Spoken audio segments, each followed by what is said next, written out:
আমাকে কি ভুলে গেছেন সবাই? একটু ব্যস্ততার কারণে আপনাদের সামনে আসতে একটু দেরি করে ফেললাম। হ্যালো বন্ধুরা, কেমন আছেন সবাই? আরও একবার স্বাগত জানাই আমার চ্যানেল রসাইখানা থেকে। আজ রসাইখানা মেনুতে আছে একটি জনপ্রিয় আইটেম, তান্দুরি চিকেন।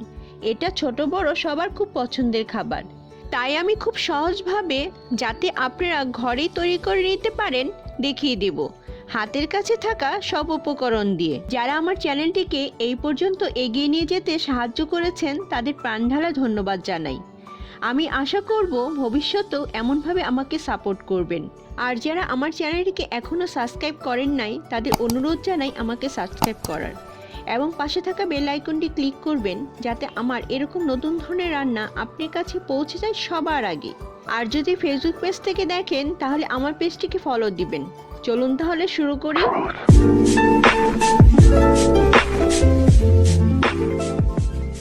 প্রথমে যে জিনিসটি লাগবে তা হলো চিকেন। এখানে আমি চিকেনের 3টি লেগ পিস নিয়েছি। 1 কেজির মতো ওজন হবে। ভালো করে পরিষ্কার করে ধুয়ে 2 সাইড চিড়ে নিয়েছি, যাতে মশলাগুলো ভালোভাবে চিকেনের মধ্যে ঢুকে যায়, তাতে খেতে সুস্বাদু হবে। এখন আমি ম্যারিনেট করব। এর জন্য একটি বড় সাইজে বাটি নিব। এখন হাফ কাপ টক দই একটি ছাঁকনিতে ছড়িয়ে নেব। বাড়তি পানিটা ফেলে দেব। বাটিতে নিয়ে নিব। একটি হ্যান্ড উইক্স দিয়ে ফেটিয়ে নিব। এতে একটু ক্রিমি ভাব হবে। 2 চামচ কাঁচা পেঁপে পেস্ট নিয়েছি, দিয়ে দিব। এতে চিকেন তাড়াতাড়ি সফট হবে। নেড়ে মিশিয়ে নিব। এখন এর মধ্যে একে একে সব মশলা অ্যাড করব। 1 চামচ গোলমরিচের গুঁড়া, স্বাদ মতো লবণ, 1 চামচ চাট মশলা। চাট মশলা দিলে স্বাদটা খুব ভালো হয়। 1 চামচ কাশ্মীরি লাল লঙ্কার গুঁড়া, 1 চামচ অরিগানো। আমি এখানে রসুনের পাউডার ইউজ করছি, আপনারা চাইলে পেস্ট ইউজ করতে পারেন। 1 চামচ পরিমাণ পাপরিকা পাউডার, 1 চামচ আদার গুঁড়া, 1 চামচ 1 চামচ চিলি ফ্লেক্স, 1 চামচ ধনিয়া গুঁড়া, 1 চামচ লাল মরিচের গুঁড়া। এর টেস্টটা ঝাল ঝাল হয়। 1 চামচ জিরার গুঁড়া, 1 চামচ হলুদের গুঁড়া। এখন সব মশলাগুলো বাটিতে দিয়ে নেড়ে নেব।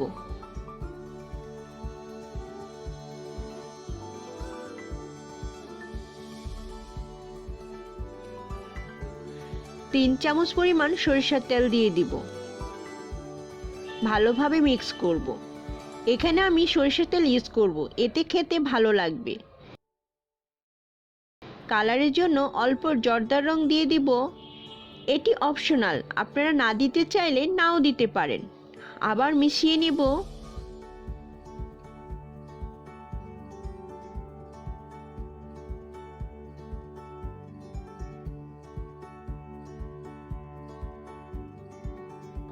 হয়ে গেছে।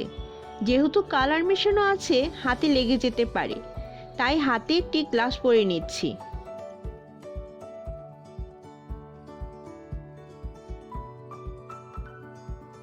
এখন একে একে চিকেন দিয়ে মশলার সাথে ভালো করে মিশিয়ে নিব।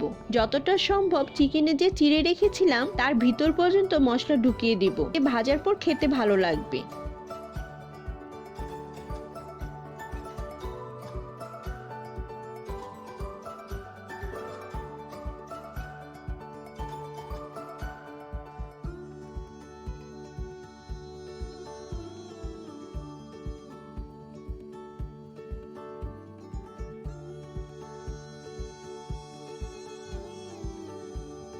দুই চামচ লেমন জুস দিয়ে দিব।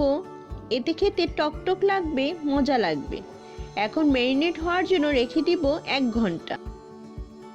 হয়ে গেছে। চুলার কাছে চলে যাব। একটি বড় সাইজের প্যান নিয়েছি। এর মধ্যে অল্প পরিমাণ সরষের তেল দিয়ে দিব। স্প্রেড করে নিব।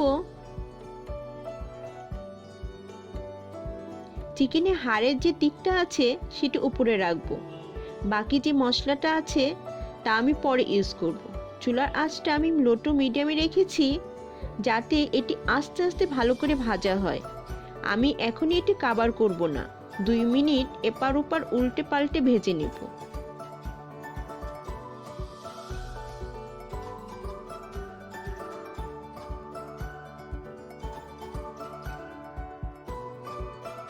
এক পাশ হয়ে গেছে, আরেক পাশ উল্টে দিব। দেখুন তেলটা উপরে ভেসে আসছে।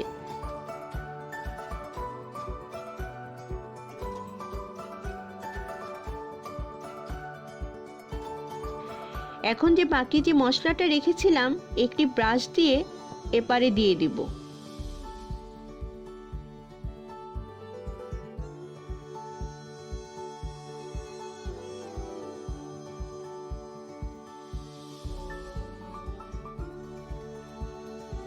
সাবধানে আবার উল্টে দেব।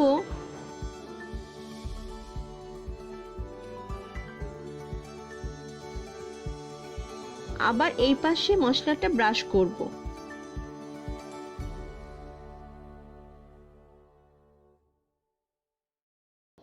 দেওয়া হয়ে গেছে। এই পর্যায়ে কভার করে দিব। কিছুক্ষণ পর খুলে আবার উল্টে দিব।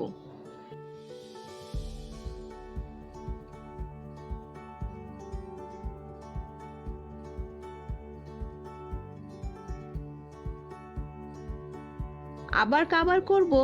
দেখুন এটি হয়ে এসেছে, দুই সাইড পুরোপুরা হয়েছে। আর ঢাকবো না, এটি প্রায় হয়ে গেছে। এখন একটি কাঠকলা চুলায় গরম করে নিব। তারপর একটি ফয়েল পেপার দিয়ে বাটি বানিয়ে চিকেনের ভিতরে বসিয়ে নিব।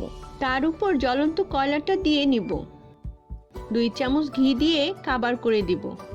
এর থেকে যে ধোঁয়াটা বের হবে তাতে একটা তন্দুরি তন্দুরি ফিলিং হবে।